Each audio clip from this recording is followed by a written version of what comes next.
前一段时间新年那会儿，我跟我男朋友去超市的路上，我就给他讲了好多我的新年计划，比如说我要一年读多少本书，要养成什么样的习惯，一个月要上传多少条视频，可能一共有大概有6、7条吧。然后我就问他，我说那你的 New Year Resolution 是什么？然后他想了好长一会儿，他说，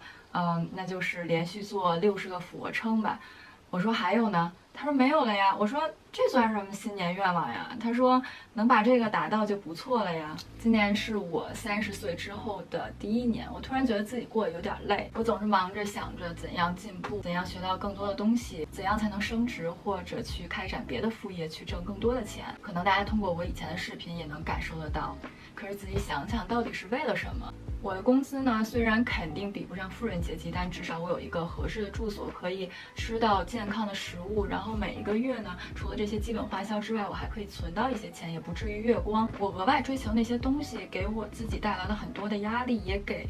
自己和我亲近的人之间的关系带来了很多压力。所以从今年开始呢，我开始尝试着过一种极简断舍离的生活。提到断舍离呢，可能很多人的第一反应就是开始清理东西，往外扔东西。但其实在我决定开始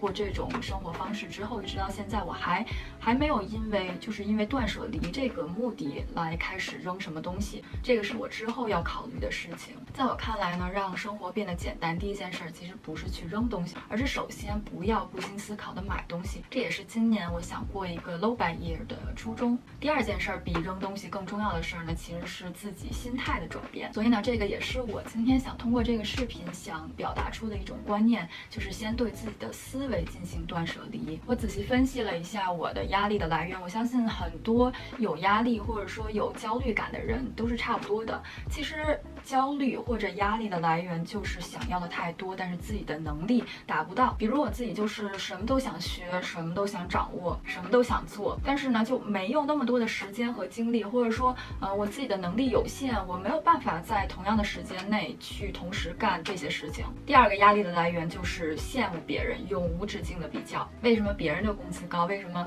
别人的男朋友都那么优秀？包括我自己做博主也是，为什么别人涨粉那么快？为什么别人的视频观看量那么高？其实这2点呢，都归结于欲望。一切烦恼的来源都是欲望，想拥有新东西的欲望，想过得比别人好的欲望。但是呢，人一旦被欲望所奴役，就会有1、2、3、4、5，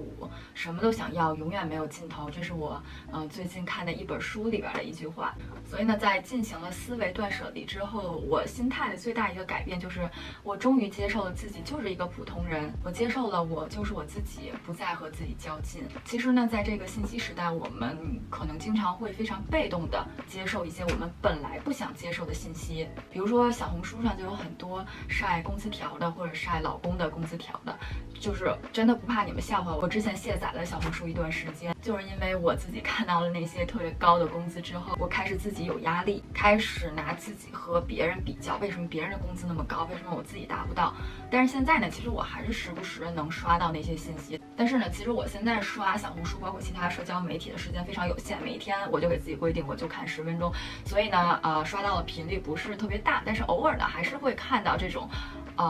晒工资啊这种帖子。但是现在呢，我就是可以坦然面对，刷过去了就刷过去了。我知道别人的工资高，那就是因为别人的工资高呗，就是因为别人比我优秀呗，那又怎么样呢？我的工资呢，可以让我不露宿街头，可以让我吃饱饭，可以让我健康的生活，那就可以了呗，我还要什么呢？欲望降低了以后，其实生活真的很简单。我现在经常出去散步，有的时候正好是饭点儿，一边溜达一边闻到每家每户的饭香味儿，每一家都在做不同的饭，我就觉得这是一件特别有意思的事儿。其实把自己的精力拉回来，不要只集中在电脑前埋头苦干的那些事儿上，你就会发现，其实生活中有很多你以前根本就发现不到的东西。其实呢，生活本身就是吃睡、健康、自由、有独立思考的空间，这些就够了。如果这些可以达到，其实并不需要去焦虑别的事情。总之呢，今天这个视频呢，我就是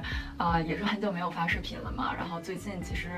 还挺享受这种生活的，所以呢，今天这个视频就是想分享一下我的心态上的一个转变。人呢都是需要一定的留白的，让自身进行一种新陈代谢，而不是内耗，其实是非常重要的。那今天视频呢就先到这里，我们下一个视频再见吧，拜拜。